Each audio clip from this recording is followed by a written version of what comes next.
Anong petsa ngayon? Ako, singil ni Bombay.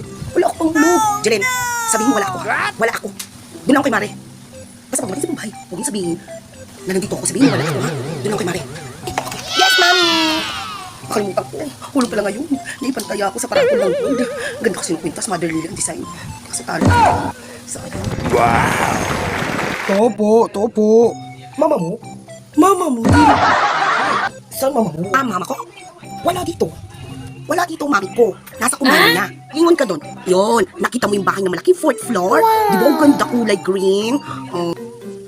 Oh, laki bahay. Green? Bahay mari mama mo? Hindi yung bahay ng kumart niya. Kaya aling test yun yung dating Japayuki. Tapos, expired na siya ngayon. Kaya ano na, titinda na lang siya ng ice. Doon sa kabila. Kita mo yung kubo? Yung kubo, yun yung maliit na kubo.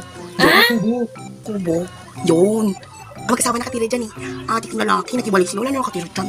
Oo. Gulo mo naman kausap. Sabi ko saan bahay mari mama mo? Saan bahay mari mama mo? 220. Oh, sige na. Wow, bente! Ito bahay ng kumari niya ko. Katabi lang namin. Diyan si mama. Okay. Salamat. Singil ko na mama mo. Angeline! Mami, ba't ka galit?